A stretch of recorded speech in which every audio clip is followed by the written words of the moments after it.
Congressman Cuellar of Texas was one of 8 Democrats at that White House meeting Wednesday afternoon. I spoke with him as he was leaving the White House. Let me start with the president's message to you. In this meeting, what was that message about tax reform in DACA? Well, you know, the president looks like has a new strategy in place. Last night he met with some bipartisan senators. He met with some bipartisan congressmen. He's going to meet with Pelosi and Schumer later tonight for dinner. So there's a new strategy coming out of the White House. Basically, what the president wants to do is give bipartisanship a chance. And I think some of us are willing to sit down. If we have some input, we can talk about tax reform. We can talk about transportation.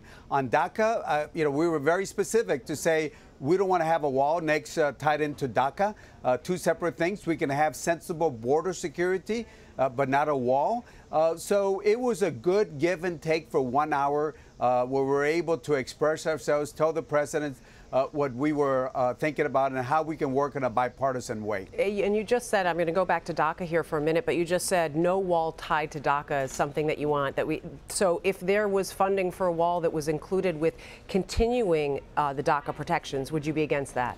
I would be against tying DACA to the wall. I'm against the wall. I want to see those 800 individuals continue providing to our economy. The president also did say also that that the wall doesn't necessarily have to be with DACA. It can be somewhere else. So he'll give that a shot somewhere else. But to tie it in, I think we're all on the same page that we're not going to tie the wall to DACA. What about DACA with other border money, protection money? Well, you know, I live on the border. I'm okay working on the border security, sensible border security. The wall is a 14th century solution to a 21st century problem, the situation that we have. So, you know, I think we can work on border security. I sit on the defense. I sit on the homeland appropriations. So there's ways that we can secure the border with technology, personnel, but not a wall. And let me also ask you one last thing on DACA before I move on to some tax reform. You predicted a civil war between the moderates and the conservatives among the Republicans in the House. So what does that mean for legislation if a party is warring amongst itself and you're trying to get bipartisan support for this? Well, you know, look at all the legislation, major pieces of legislation that have passed, even Harvey funding last week. What do we see? You saw the moderate establishment Republicans that voted with us, the Democrats, and then you had about 90 Republicans that voted no. So you're going to have that type of same situation that you're going to have the diehard Tea Party folks that are going to vote no on DACA.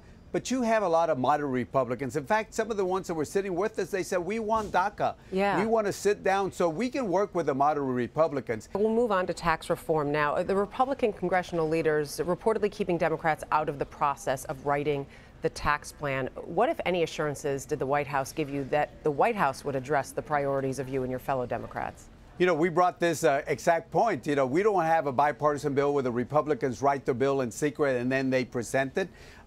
So we mentioned that to the president. Now, Kevin Brady, who's writing the bill, he and I have been meeting along with some of the Blue Dogs and some of the new Democrats. So we've been talking to him already.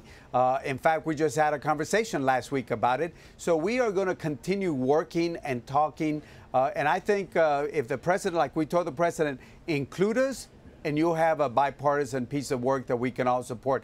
Now, what was interesting about the president, we asked him, hey, we want to help the middle class, and as Blue Dogs, we don't want to add to the deficit. He said, this will help the middle class. And he said, this is exactly what he said.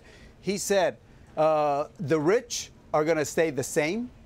In fact, and he looked up, as he was answering the question, he looked up and he said, they might even pay a little bit more, but for sure they're going to stay the same. Do you really believe that he would have a plan and support a plan where the rich would pay more? Well, let's find out. You mentioned the Blue Dog group, but you are part of that Blue Dog Democratic group. What are the big gaps that you have, though, between you and the rest of the Democratic caucus on tax reform? Well, you know, the Blue Dogs, I'm one of the co-chairs of the Blue Dogs. Keep in mind that the Blue Dogs are the ones, when we were the majority, that had the numbers so we can get Nancy Pelosi as the speaker. The Blue Dogs are the majority builders for the Democrats. That's a starting premise that we have to start off with. Now, do we have some differences? Of course we do. But we're all Democrats, and we got to look at the Big Ten theory. Liberals, progressive, moderates, Democrats that are conservatives, all together working as Democrats. You said interesting about some of the things that he had to say, and you also mentioned at the very beginning what was interesting to me, this idea of this bipartisan support, that this is how to get things done. And President Trump is going to take this tax plan on the road in the coming weeks. So in that bipartisan theme, would you campaign for him as part of passage of this plan to get it going? I'm not going to campaign for President Trump. So bipartisanship only goes so far. Good try, but no way. Sorry, Mr. President. But listen, the president is going to be selling this, but at the end of the day, it's going to be working with our Republican congressmen, our Republican senators, Senator John Cornyn, Michael McCall, other Republicans that are willing to sit down and work with us in a bipartisan way. That's what we need to do. The president can do that, but at the end of the day, who has to pass the law? It's going to be Congress. So I'm willing to work with our Republican congressmen. And we're going to have, like we had today, we're going to have areas of disagreement. We're going to have areas in agreement. But on the areas that we have disagreement, let's try to find some consensus and compromise. All right, Congressman Henry Cuellar, thank you very much for the time. We appreciate it. Thank you so much.